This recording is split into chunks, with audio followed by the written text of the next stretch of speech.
explosive charge that Indian government agents could be behind the shooting of Khalistani terrorist Hardeep Singh Nijjar. India rejected the allegation as absurd. Now, Canada has shared no specific information regarding its charges, and India said that flagging politically condoned hate crimes and criminal violence in that country is something that is of grave concern. The Foreign Ministry has advised its nationals in Canada and those contemplating travelling there to exercise quote-unquote utmost caution. Amid strained India-Canada ties, the Canadian Defence Minister has called the relationship with India as very important, but he has asserted at the same time that allegations over the killing of a Khalistani terrorist should be investigated. Meanwhile, on the geopolitical front, United States Secretary of State Antony Blinken has stated that the United States is consulting with Canada on its allegation linking the Indian government to a killing on Canadian soil. Blinken called for India to cooperate with the investigation and for accountability to be established. Top US diplomat David Cohen claimed that it was in fact the shared intelligence amongst the Five Eyes partners that had prompted Justin Trudeau to go public with his big charge against India. Meanwhile, back at home, and visuals on your screens, crackdown on Khalistani terror. In a counter step, the government on Sunday has instructed the investigative agencies to identify all Khalistani terrorists across the US, UK, Canada and Australia and cancel their OCI card to prevent them from entering India. Overseas citizenship of India. India has also accused Canada of not acting upon quote-unquote specific evidence about these criminal activities, which is done by Canada-based individuals. The National Investigation Agency, the NIA, has prepared a list of 19 fugitive Khalistani terrorists living in the United Kingdom, the United States, Canada, Dubai, Pakistan and other countries whose properties are also likely to be confiscated. So the questions that we're essentially going to be asking the panel of former diplomats and experts who are going to be joining us soon. Are we headed down an ugly road? Is our crackdown on these anti-India elements as swift as it should be? And on the global diplomacy front, how can the United States play its role better? And what next for the already souring ties between Canada and India? Joining us on the broadcast, Ambassador Deepak Vora, former diplomat. Always a pleasure to be speaking to you, sir. Rabinder Sachdev, foreign affairs expert. Very warm welcome to you, sir. And Major General Ashwini Sewach, defense and geopolitical expert. Always a pleasure to be speaking to you as well. Gentlemen, I'm going to quickly, get the ball rolling. Go to Rabinder Sachdev first and foremost. What we're picking up on the headlines, what people are reading up in the newspapers today, sir. We're talking about this list of 19 fugitives. NIA has already seized properties. Gurpatwant Pannun's property has been confiscated. Several other leaders' properties are also on that list. Our steps, are they as swift as they should be? Are they in the right direction? Thank you. A pleasure to be with you. One quickly, yes, our steps are in the right direction. They are swift, but perhaps these steps should have or could have come earlier also, right? Or maybe, they could have come maybe a few years ago also. But perhaps right now is the appropriate time. But whatever it be, yes, these are in the right direction and at the and swift, I would say, right? The other thing I'll say overall is, this will get ugly. Okay. Now, there must be back channel diplomacy actively to cool matters down, because the Canadians are proceeding ahead with their inquiry. In a few weeks' time or a couple of months' time, whenever they'll say, okay, we've done enough as much as we could, India did not cooperate, but now we think with X degree of confidence that India did it. And at that time, things will get really ugly. So right now, therefore, is the time, apart from the steps on Khalistani extremists, which India is taking absolutely. By the way, one good byproduct of this whole controversy is that I think Canada especially and other countries, US included, UK, will get more serious, much more serious with regards to issues of Khalistan, extremism, hate speech, etc. They will start to take more steps. You saw that yesterday, some banners were being taken down outside of some gurdwaras in Canada. So I think these governments have become much more aware of our not only sensitivities, our concerns and our serious worries. So they will take up some matters to a larger extent now, not still to the extent what we want or what we think they should do, but they will do. They will take a few more steps. And as far as the US is concerned, you mentioned that Blinken said that we are urging partners to Right. cooperate. It's not only that. Blinken said we are not only consulting with Canada, we are coordinating with them on this inquiry. Okay, so that's a very important operative word, I would think. So the intelligence sharing is going on, but other than intelligence sharing, there has to be some mechanism found for both parties to step back, save each their own face, and this matter be buried if it can be. It cannot be, most unfortunately. Right. Many thanks for those opening comments. Ambassador Vora, you've served in a lot many nations around the world. Can you provide the viewers with an overview of the current state of the diplomatic relations between Canada and India, especially in the context of the recent events, for those who are not well versed with actually what's going on and about between India and Canada? Well, thank you very much, sir. Always a pleasure. I learned from you, and I learned from General Sivach and from Mr. Rabinder Sachdev. I have just one comment on what I've just heard. I call this the Butty Fellows. India is a great country, but this is happening, but these problems are going to be resolved, but no, I don't understand that. Sir, I'm taking you to 2nd August 2022. An Al-Qaeda fellow called, Ayman al-Zawahiri was enjoying the early morning Kabul breeze in his balcony, was dispatched 2 days earlier to his 72 hoors by an American missile. Please listen to this. Fired from a drone launched from Pakistan. Then a fellow called Justin Trudeau, have you heard of him? He tweets, the death of Ayman al-Zawahiri is a step toward a safer world. Canada will keep working with our global partners to counter terrorist threats, promote peace and security, and keep people here at home and around the world safe. Switch now to June 2023 and replace the Al-Qaeda fellow's name with the Khalistani chaps and replace Canada with India. What do we get? We are seizing assets of designated terrorists who might be hiding overseas. Perfectly valid action. Several countries have similar laws. And for those who don't know, to facilitate international cooperation in fighting terrorism, there is a United Nations Convention Against Corruption that encourages state parties to confiscate, I repeat, to confiscate the proceeds of crime and corruption, even if there is no conviction and the person cannot be prosecuted by reason of death, flight, or absence, or whatever. Then there is the 2005 European Convention, which I've dealt with, on laundering, search, seizure, and confiscation of the proceeds from crime and on the financing of terrorism, known as the Warsaw Convention. Sir, that great beacon of democracy, I think you've heard the name, the United States, has something called RICO since 1970, Racketeer Influenced and Corrupt Organizations Act, that allows it to seize an accused's asset and prevent the transfer of potentially forfeitable property. Exactly what we have done. And I recall the 18th, 19th century English social commentator, William Hazlitt. The only vice that cannot be forgiven is hypocrisy. The repentance of a hypocrite is hypocrisy itself. Now, sir, what is happening on Indo-Canadian relations? Let me just tell you. There is a BBC report, you probably would have seen it. I don't like those characters. I much prefer your channel.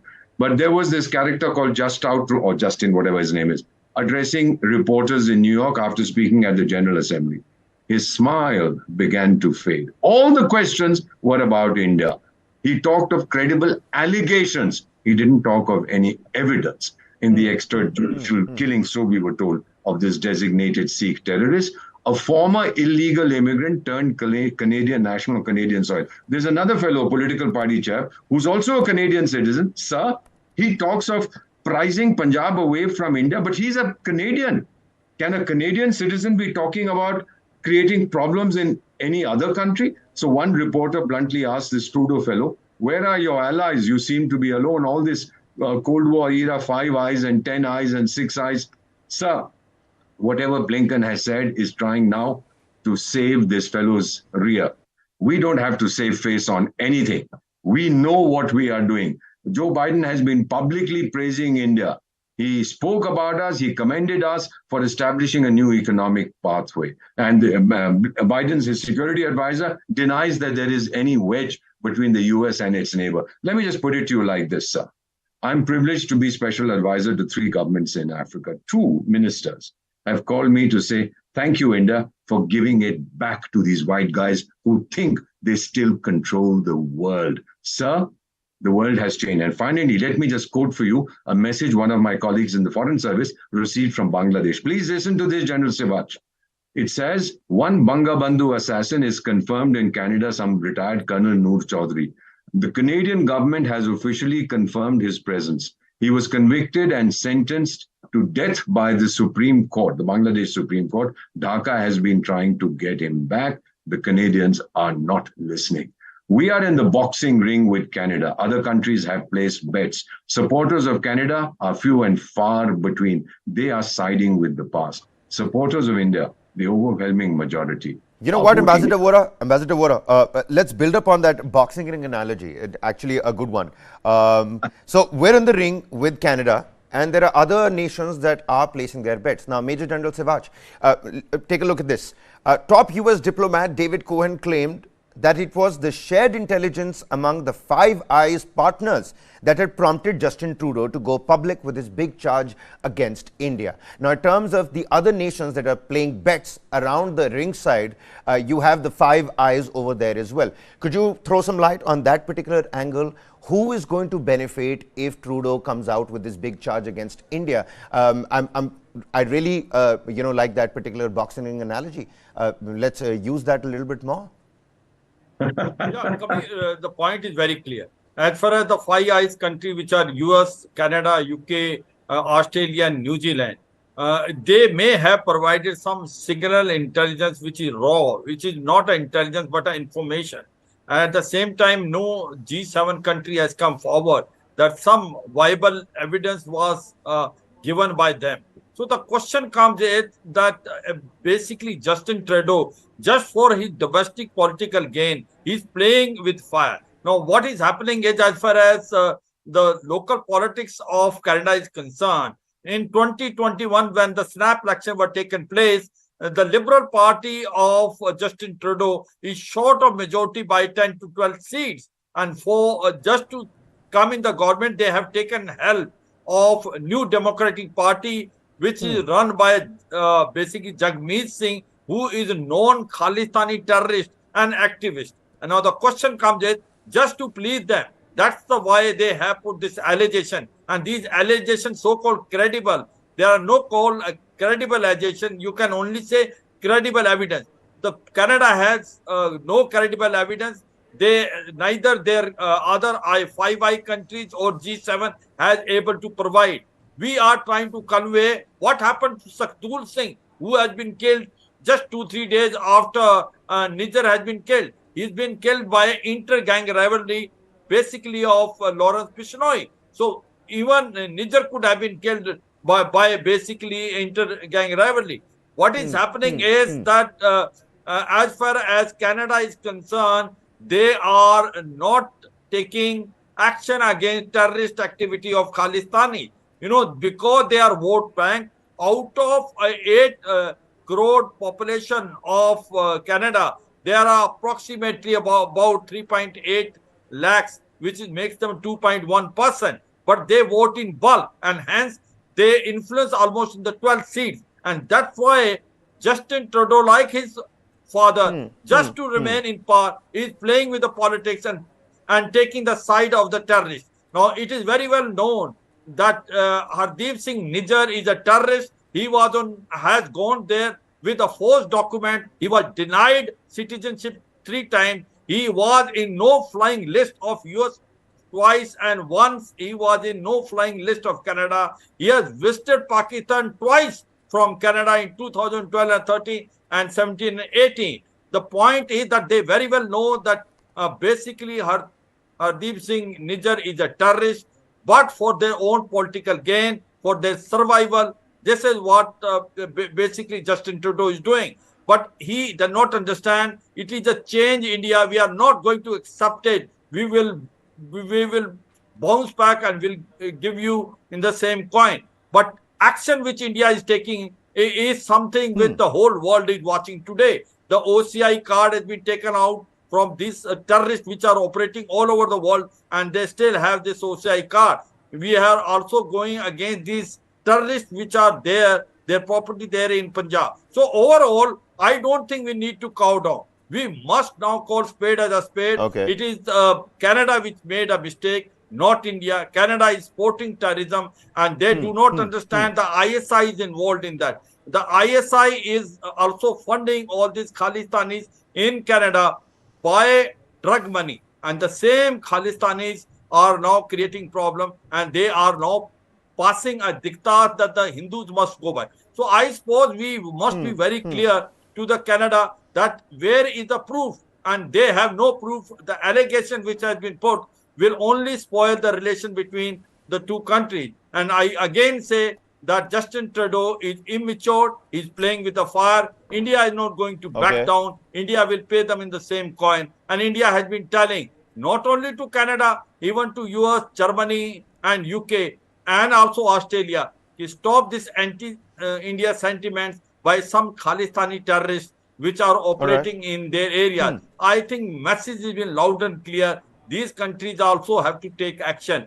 Otherwise, India is not going to tolerate that. From the highs But of the G20 overall, to the post G20 low, Major General Sewach, I still remember, it always takes me back to the same visual of Justin Trudeau saying no to our aircraft to go back to Canada. He stuck around for 2 more days, before his plane could finally, embark on that journey to Canada. To the foreign affairs expert with us on the panel, Rabinder Sachdev. Now the Canadian Defence Minister, he's come out with his own statement. Help us break down what the gentleman had to say. He says, we understand that this can be and has proven to be a challenging issue with respect to our relationship with India, but at the same time, we have the responsibility to make sure that we conduct a thorough investigation and get to the truth. If allegations are proven true, there is a very significant concern that Canada will have with respect to the violation of our sovereignty. This is what the Defence Minister of Canada has come out and said. Would you like to break this down, sir? Sure, thank you very much. I mean, it goes back to what I was saying. We have an upper hand right now, right? We have an upper hand right now. I think common sense, wisdom lies in cooling things down. What the Defence Minister is saying, he's saying this thing itself also. He's saying 2 things. One, he's saying that, our relationship is extremely important, right? And matters between the 2 nations should be resolved. And secondly, he's saying the investigation is continuing. So that's what I'm red flagging. There are no ifs and buts to it. We'll see. We'll see it in a few coming weeks. What happens? And what will happen will be, it won't be only Canadian relations with India, which will definitely, be affected or impacted. This has the potential to draw in or pull in and put America also in a tough position. And not only the US, also the UK. But let's focus only on the US. The US would also be in a picklish situation. If their inquiry or whenever their inquiry concludes, they'll have to conclude and come to a conclusion, some conclusion, whatever may be. So that's what I'm saying, that wisdom lies in utilizing this period of time that we have in the next 1, 2, 3, 4 weeks to cool matters down. One. Secondly, what we've done, by the way, I'm a co-founder of a lobby in the United States, of the Indian American lobby, the US India Political Action Committee. We've in fact reached out, and we are putting out a press release today, urging and requesting the Indian community in Canada. Of course, some of them are active already, but we are urging them to become more active and bridge the cultural and strategic differences between Canada and India, right? They can play some role, an important role, in helping to bridge the gaps somewhat between the Canadian authorities and India, or even in terms of the public opinions. One more thing I'll say, what is playing out right now is something which you would be very well aware, is a media drip. Not a strategy, but media drips are happening, wherein you're getting newer, more, more curious, more interesting headlines, or somebody says something every second day or every 24 hours, which keeps the story in the headlines and creates it, makes it like a thriller. And a parallel to this, I can see from a communication point of view, not any other parallels, was what Turkey did with the Khashoggi assassination case. Turkey kept on coming with newer and newer interesting details every second day to keep the story at the top of the international headlines. So therefore, this media drip which is happening between Canada and India is also not good for us, for our image, I would say. All right, all right. Ambassador Vora, would you like to come in there? I saw you did want to interject once, but before I give you that opportunity, how about you tell the viewers the picture that you've used for your background, does that have any significance to the topic of our discussion today? Indeed, it's a picture of what a city looked like after a terror attack. And this is the kind of stuff that we will not tolerate. Nobody in the world will tolerate. Sir, if they are investigating this, then please wait just out Trudeau till your investigation is complete before rushing to your parliament and making allegations against India. You talked about credible allegations. I too have heard credible allegations that the fellow who was eliminated was your whatever a male does with a male, and that's why your spouse walked out of the marriage. These are credible allegations. I haven't said there is any evidence. I urge you, sir, and all those who are on this panel, the millions of people watching this show, read, if you can get hold of it, a seminal 2004 book by someone I know, Stuart Bell, a Canadian journalist. It's called Cold Terror: How Canada Nurtures and Exports Terror Around the World. Begins with a telling comment by a former head of the Canadian Intelligence and Security Services. Sir, he says there are more international terror groups active in Canada than in any other part of the world, with the possible exception of the United States. I haven't said this, Stuart Bell has. And what he said in this book is that you keep talking about fighting terror. Sir, I was posted in the United States. Have you heard of the LTTE, the Liberation Tigers of Tamil Neelam? Those chaps were absolutely nasty, and I was in touch with these fellows. I asked one of them, how are you able to raise funds in Canada and send weapons to Sri Lanka? He said, well, the Canadians are idiots. It's very easy to hoodwink them. Then have you heard of Babbar Khalsa? They were registered as a charity in Canada.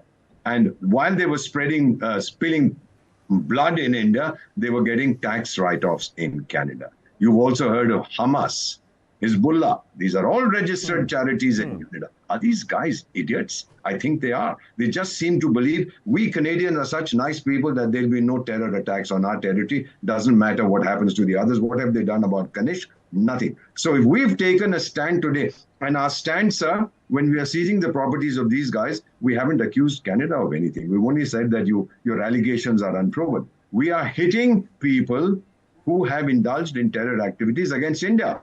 If they are Canadian nationals, so be it. Does a Canadian passport give you the right to spew venom and to take this kind of action against any country in the world, let alone India? No, sir, it does not. So all these apologies, these bleeding heart characters, I'd like to tell them, this is a new India. And Mr. Trudeau, if you do not want a knockout, please withdraw from the ring. Say sorry quietly. We could have handled this diplomatically. We are a very generous people. We may not forget, but we will forgive. Sir, he went back to Canada, this character from New York. And then what does he do? He gets hold of that other stand-up comic, Zelensky, and then makes a speech. I will not allow this, and we are going to defeat Russia. Are you mad? You are going to defeat Russia with your 500-man army and 25 people navy? Come on, guys, get real. You stop taking drugs, Mr. Trudeau. I've heard credible allegations that you do. I don't have any evidence. But India is not going to take this lying down. This is the new India. Sons and daughters of my country, of India, stand up and be counted. All right.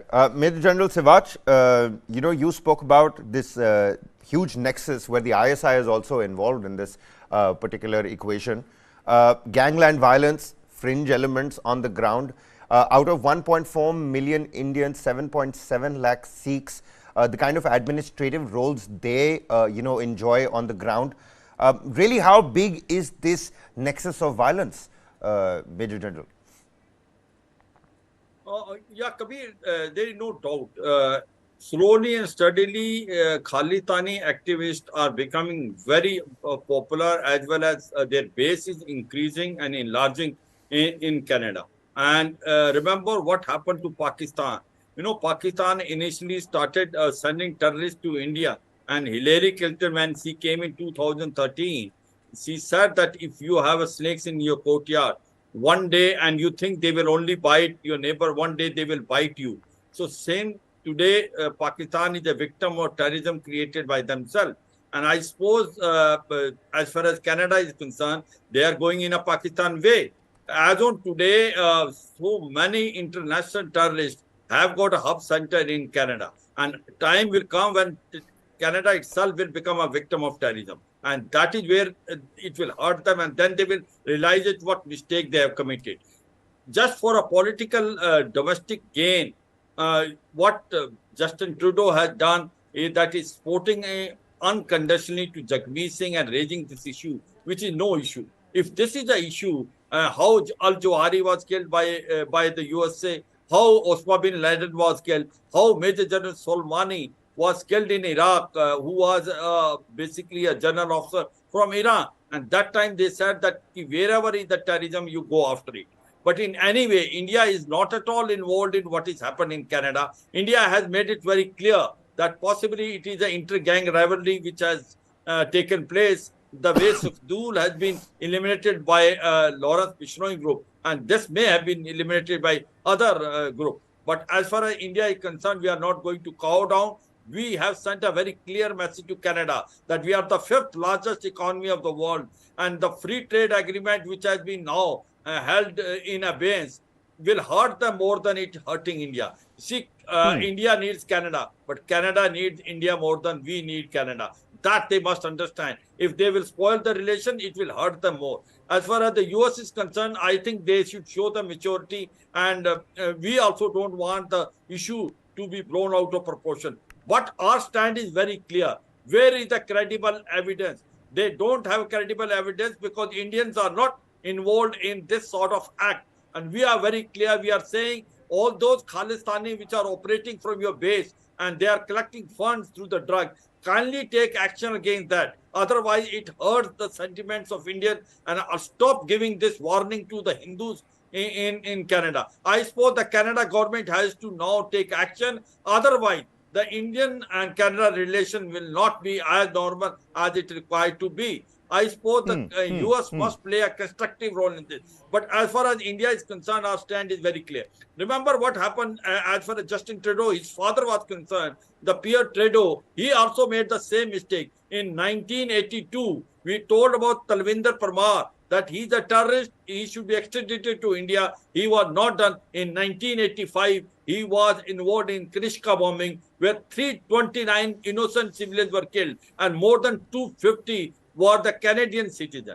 This is what is track record of Canada. Canada must understand, and especially the Liberal Party, which want to remain in power and supporting this terrorist, which will one day will hurt them. I suppose Canada must now wake up and must take action against these terrorists which are operating from its bases, rather than pointing finger to others. And it is not only Canada. We have sent a strong message to US, UK, Germany, Australia, that in case they don't take action, India is not going to take it lightly. We will fight back. Why name these countries? I mean, right after G20 taking a stern step like this, this is a message not just to these list of countries, it's a message to the entire globe as well. Now, let's bring in a little bit of politics, local level politics that's taking shape in Canada with the foreign policy expert with us on the show. But before that, the big show at 10 p.m. today, ladies and gents, Duologue, TV9's Barun Das in a candid conversation with Z's Subhash Chandra. How do you see the role of Mr. Kejriwal? I doubt that Aam Aadmi Party and Mr. Arvind Kejriwal can do any good to this nation. You don't trust your employees. If they go out of their mind, better they leave. A person like Rajat Sharma or Sudhi Chaudhary, do you feel it would have been better for your cause if they had stayed back? Duologue with Barun Das, featuring Dr. Subhash Chandra. World premiere on Connected TV. Tonight at 10. Only on Newsline Live. India's first and only digital exclusive English news stream for Connected TV. Supported by Alliance Broadband. Well, you can catch that at 10 p.m. Meanwhile, shifting our focus back again to the souring India-Canada ties. And with us, foreign policy expert Rabinder Sachdev. Sir, right at the forefront, let me also bring this, in front of our audience. The opposition leader in Canada, Poilievre, he's trounced Justin Trudeau as the best PM choice in Canada. This according to an Ipsos poll. And what he wants, the opposition leader, what he wants is that, number one, he's backed the Hindus in Canada, and he wants more facts on the Niger killings to come out, almost like taking an India-like stand. Now, how much of local politics is affecting and governing the big charge that Trudeau has come up with against India?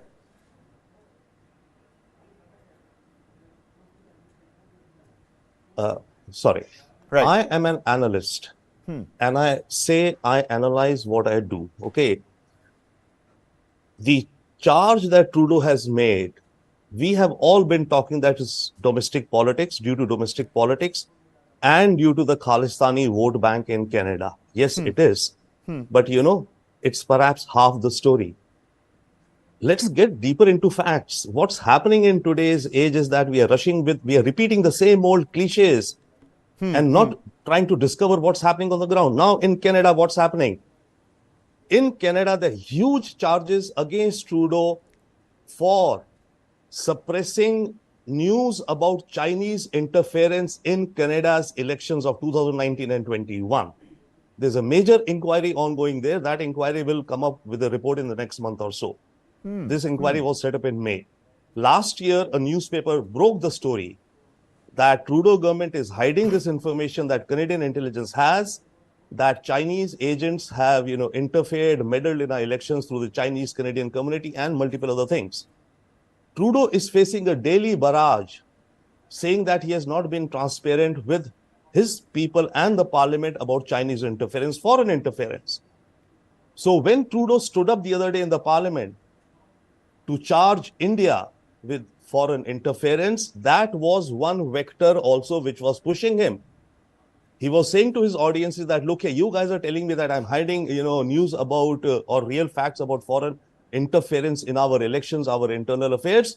Chinese inquiry is ongoing, but here is India interfering with us. And in this case, I'm being open with you from day one.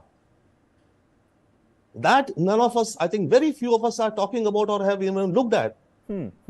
We are going with cliches that Khalistan. Yes, agreed, 100%. How often can I repeat that Khalistanis are doing it? And it's the vote bank of Khalistanis. But there are other factors also we should look at. I mean, if we have to analyze, if we have to figure out what's happening, if we have to figure out our own correct stance, we have to have facts, not only just words and words. Thank you. What more other factors, Mr. Sachdev?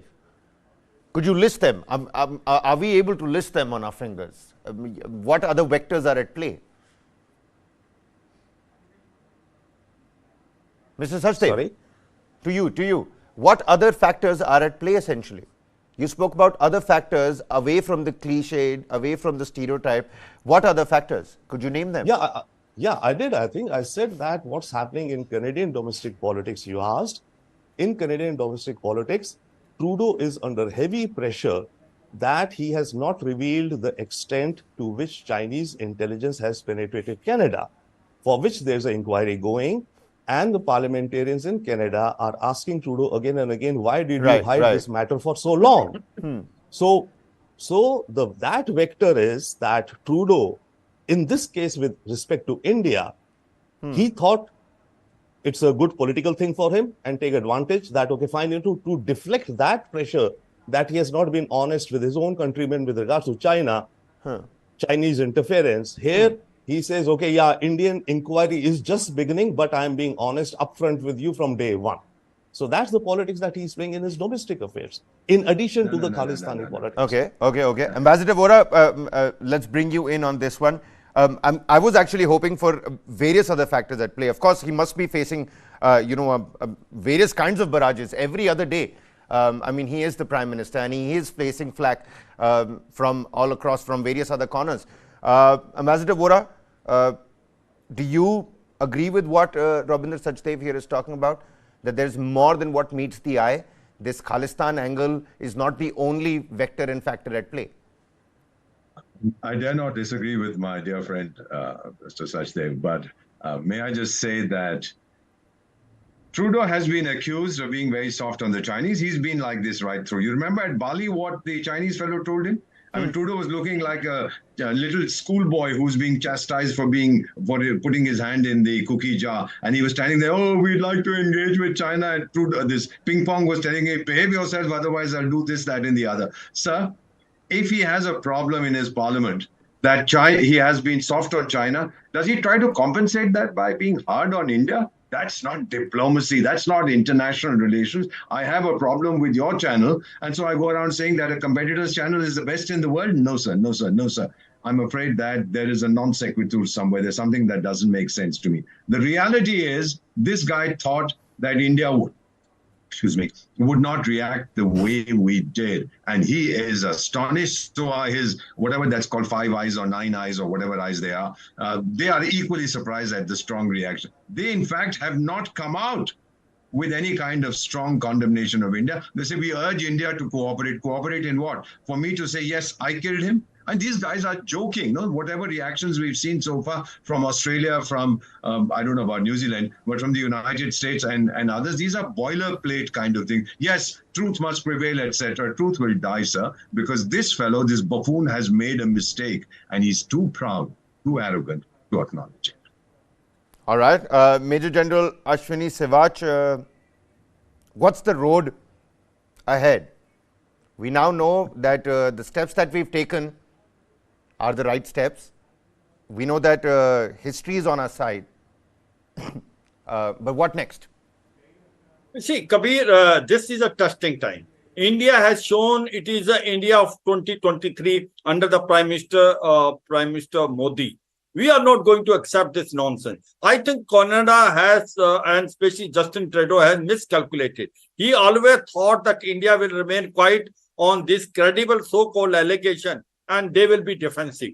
But whereas India has bounced back and it is I-5 countries or G7, no one has openly come in defense of Canada. And the reason is simple, because they know the importance of India. Emerging India, 5th largest economy, likely to become a 3rd largest economy in time to come, and a voice of global South, also 4th largest military power. So all these countries need India. They are not going to support Canada blindly. And we have told them in no uncertain terms, where is the proof? And Justin Trudeau does not have a proof. We don't want the relation to be spoiled, but the ball is in the court of Justin Trudeau. If we keep on putting this allegations which are ill-founded and absurd and motivated, we are not going to accept it. No, the point is India does not want the relation to be spoiled. We want free trade agreement. We want good relation with Canada. But what Justin Trudeau has to do, walk the talk. But Justin Trudeau is under tremendous domestic pressure, especially he wants to survive and he needs Jagmeet Singh help, and who is basically a new Democratic Party, which is the Khalistani activist and sympathizer. This is another problem. I agree on this point that to divert the attention that the China's involvement to their election, this is a case which he is trying to bring it more, thinking that something will come in this inquiry and he will able to pin down India. One second thing can divert the attention of the China issue. But he has forgotten this is a change India. We are not going to accept it. We will bounce back and we will expose Justin Trudeau. Justin Trudeau is losing popularity within his own country. As on today, his approval rate is gone abysmally 30%. And he knows it. In next election, he is not going to win. So as far as India is concerned, we are taking a correct step. We are not going to cow down. We want the matter to be resolved, but resolved in our term, because we are correct. We do not get involved in these dirty tricks of eliminating terrorists in foreign country. But we have a capability and capacity that is very well known. That also we want to communicate to all these countries. Stop these Khalistan activities which are operating against the interest of India. Well, the nexus that you brought to light, and Rabinder Sachdev, I mean, thank you so much for throwing light on various other factors that, away from the cliched viewpoint of the Khalistani terror, even as our crackdown on Khalistani terror continues back at home, the Chinese angle that you spoke about. And of course, Ambassador Vora, the boxing ring analogy, it is going to stick around and stay with the viewers. Of course, when you're in the boxing ground, sometimes, the gloves feel like rocks, but you know how we do in the boxing ring and on the wrestling mat. Indians, we do have a prowess for it on that front. Many thanks, Ambassador Vora, Rabinder Sachdev, and Major General Sivaj for joining me here on this discussion. We're going to keep coming back to you folks for the, for your insightful inputs with the latest developments and details. A list of 19 fugitives. That's what the NIA has as of now. Overseas Indian citizenship, that is something that is going to be taken away, even as properties of these so-called pro-Khalistani terrorists, back at home here in India, they're being confiscated and seized. We're going to continue bringing you all the latest developments on the souring ties between India and Canada. Meanwhile, that's all the time we have for you at the moment. This is Kabir Naqvi signing off. Lots more coming right on the other side. Keep watching News9 Live.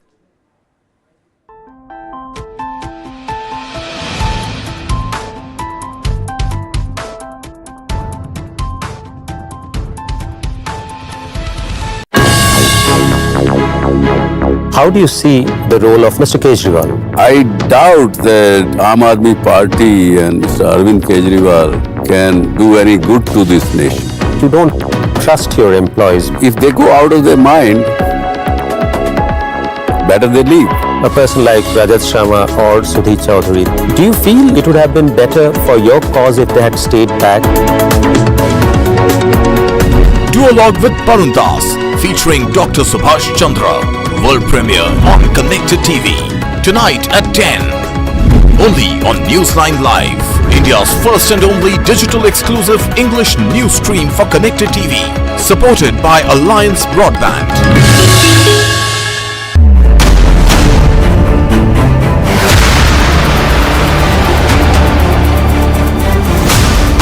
BrahMos. Stealthy, lethal, precise. It flies at 3 times the speed of sound and cuts through a warship like a hot knife through butter. China's navy has threatened its neighbors, and they are turning to the BrahMos for protection. The Warship Killer. This and more streaming on world's first news OTT, News9 Plus. Download now. Support new permanent seats for Brazil, Germany, India and Japan. France thus supports the candidacies of Germany, Brazil, India and Japan. The United Arab Emirates reiterates its endorsement of India's bid for permanent membership. India can become a permanent member of the Security Council. We note India and Brazil in particular as key international actors and worthy candidates for permanent membership within the Council.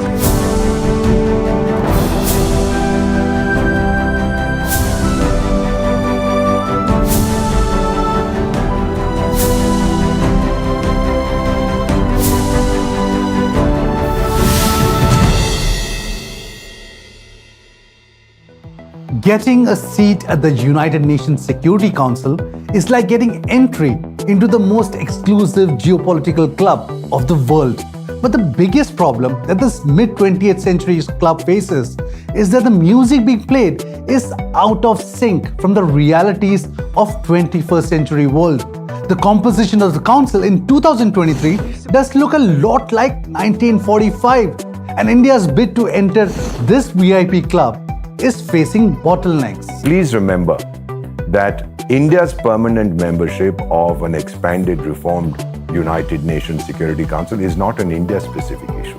There are many other countries there. We have a G4, there's Germany, there's Japan, I think there's Brazil and India. And so we are also trying to say regional representation.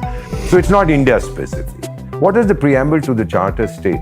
We the people of the United Nations. Happy birthday. You keep out 1/6 of humanity and you say, we the people of the United Nations. Our bid for UN Security Council membership predates that of the present government, but the present government is much better positioned today than in the past to push for it. So we have sufficient support in terms of number of countries to take the plunge, because if you have 80 or 90 committed in a way because of joint statement supporters, plus the fact that India has now taken the leadership of the global south, especially during the pandemic.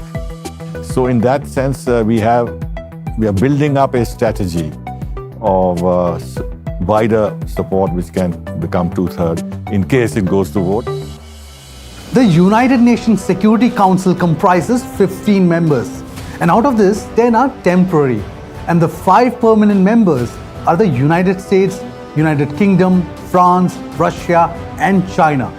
And here's the rules of the game, which are that all permanent members have to be on the same page for ratifying a decision or pass a resolution. And this utopian rule ensures that there's a deadlock on majority of the issues, as it is an impossible ask to have all 5 members in sync. For example, in terms of Russia's conduct of the war in Ukraine, China threatening Taiwan, that kind of thing. And the veto power of the 5 existing members, of course, is enough to block any change in the composition of the council, because to do that, you need a UN charter amendment.